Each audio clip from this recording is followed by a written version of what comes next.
Morgan, and today I will be reading Chapter 5 of A Bachelor Husband by Ruby M. Ayres. Chapter 5. For all the world to my fond heart means you, and there is nothing left when you are gone. Marie's narrow escape from death did her one good turn. It sealed her friendship with Feathers, and in the days that followed she owed almost everything to him. Chris did his best. He really thought he was playing the part of a model husband. He loaded her with sweets which she could not eat, and presents which she did not want. He was in and out of her room ceaselessly, a little too ceaselessly, thought the doctor, who soon discovered that her husband's presence did not have a very soothing effect upon his patient. She always seemed nervous and restless when Chris was around, and after a little hesitation the doctor told Chris frankly that it would be better if Marie was not allowed so many visitors. Chris opened his handsome eyes wide. Visitors? Why, she doesn't have any except me, and occasionally Atkins and Dacres, I mean. I know, but I think she should not be disturbed during the afternoon at all. Not even by you, he added with a deprecating smile. She is not at all strong, and this unfortunate accident has been a severe shock to her system. It will be months before she properly recovers. Chris was not in the least offended, but it worried him to think that possibly Marie was going to be more or less of an invalid. He had never had a day's sickness himself, and, like most men, he was impatient and over-anxious when it overtook anybody immediately connected with himself. "Do you think I ought to take her back to London?" he asked. "Perhaps she would be better looked after at home." "She is far better here than in London," was the emphatic reply.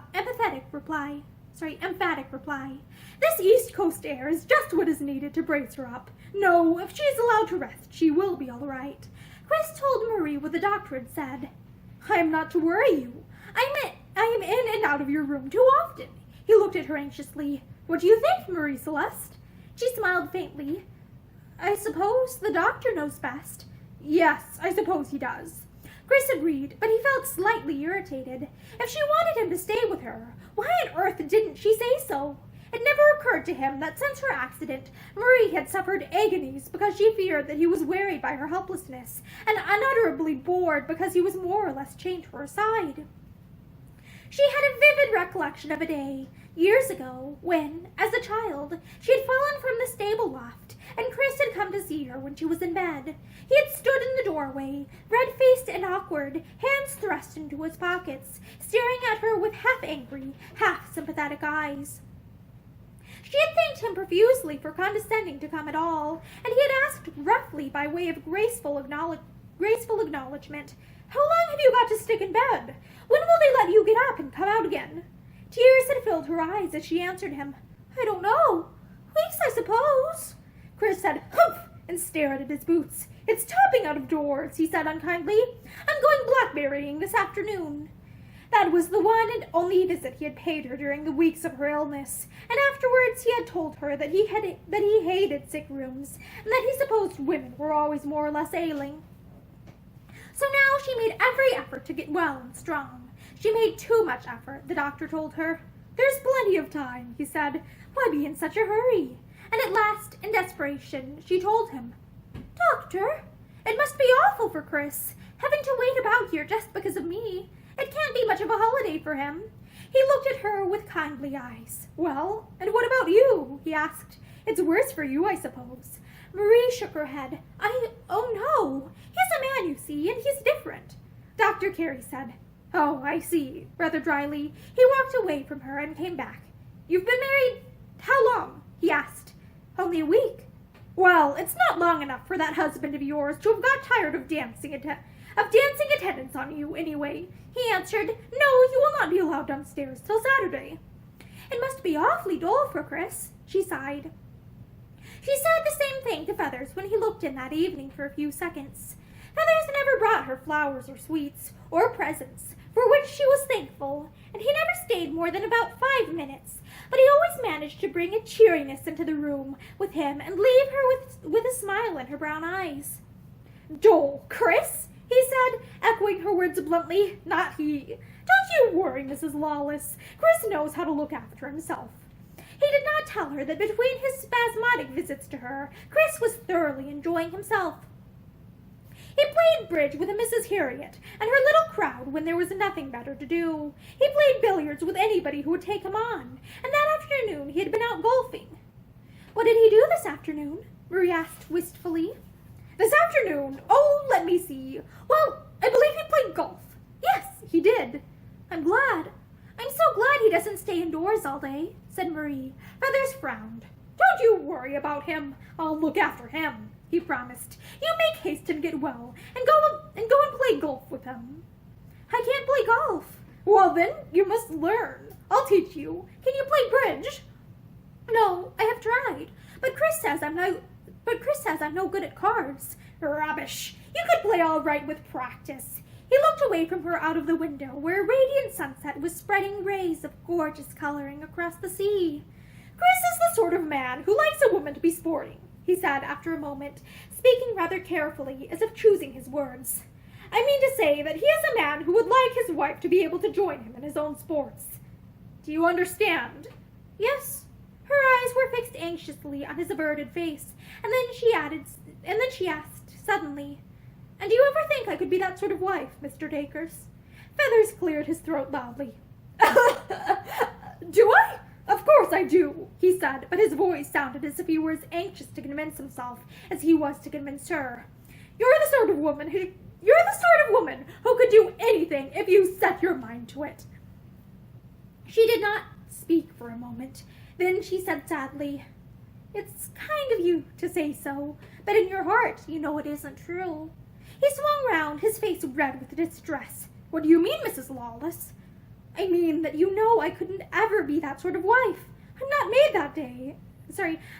that way. Dorothy used to say that I should have been an ideal wife for a man in early Victorian days, that I was cut out to stay at home and make jams and bread and jangle keys on my chatelaine and tie up the linen in lavender bags and look after the babies." She broke off, laughing and flushing a little.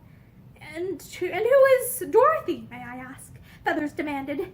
"She was my best friend at school, and she was ever such a sport. She could beat all the other girls at games, and she could ride horseback, and, oh, lots of things like that.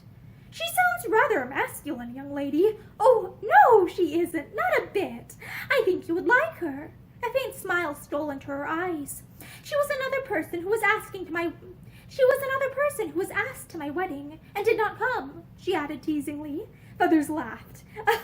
"And now I suppose if I stay any longer, Chris will be on my track and say that I'm tiring you out." "Does he say that?" she asked, and a little gleam of eagerness crossed her face. She loved to hear that Chris was anxious about her, or that he made it his business to see she was not overtired. "As a matter of fact, I think it was the doctor who said it," Feathers answered innocently. "Oh," said Marie disappointedly. She persuaded Dr. Carey to allow her downstairs the following day, and Chris carried her out into the garden and propped her up in a deck chair with cushions and rugs. "I'm not an invalid, really, you know," she said, looking up at him shyly. "I could have walked quite well." She felt bound to say it, and yet not for the world would she have forgone being carried in his arms. The distance had seemed all too short. Just for a little she had been quite happy. Young Atkins was fussing around. He had an enormous bunch of roses in one hand and all the newest magazines in the other. He could not do enough for her. As soon as Chris moved away, he dragged a chair up and sat down beside her. "You look heaps better," he declared fervently. He always said the same thing every time he saw her. "You do feel better, don't you?" She laughed at his eagerness.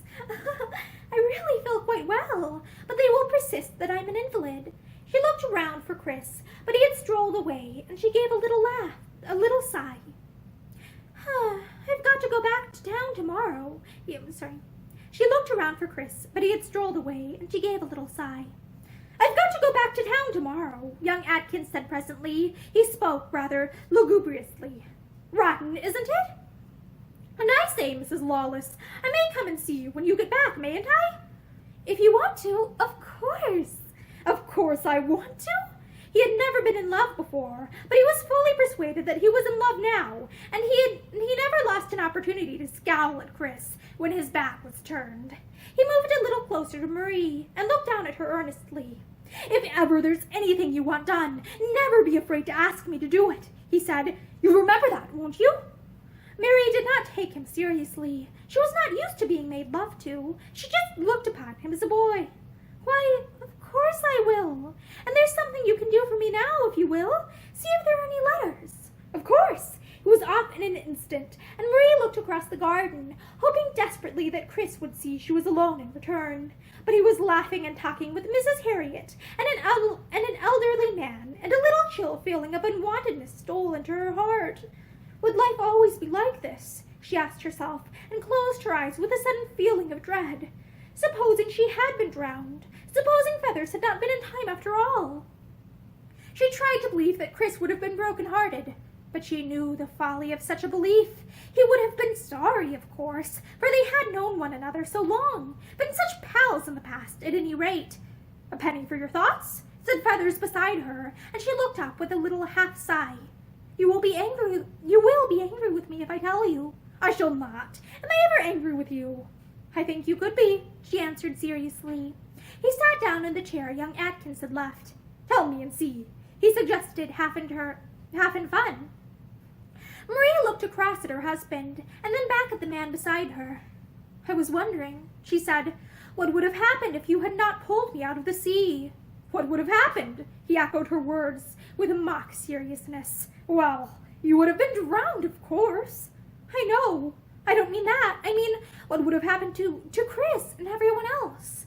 Feathers did not answer. He vaguely felt that there was some serious question at the back of her words, but his experience of women was so small that he was unable to understand. "We don't want to think of such things," he said briskly after a moment. "You are alive and well. Isn't that all that matters?" She did not answer, and looking at her curiously, he was struck by the sadness of her face, by the downward curves of her pretty mouth, and the wistfulness of her eyes, and suddenly he realized that he had inadvertently stumbled across a secret which he had never suspected, and it was that this girl was unhappy. Whose fault? The question clamored at his brain. Chris's fault or her own? He was conscious of anger against his friend.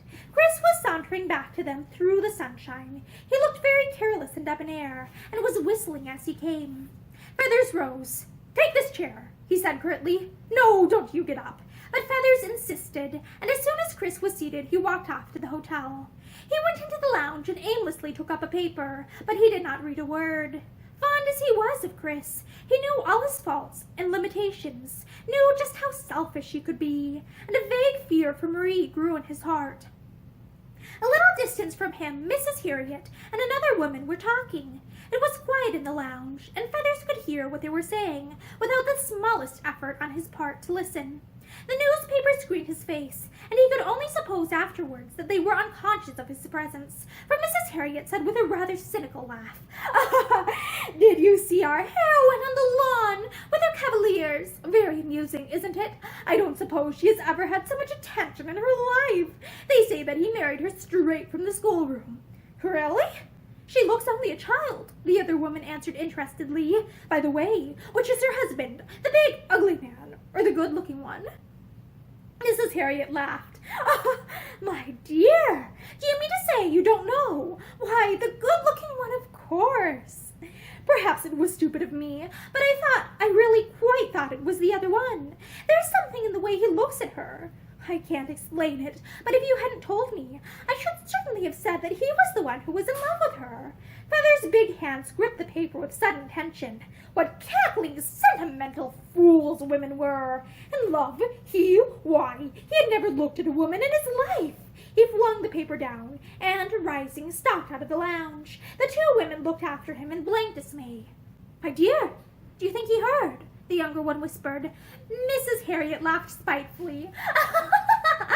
"I hope he did. It will do him good. He's never even commonly civil to a woman," she said. "But it's really rather droll. You thinking he was the husband? How he will hate it."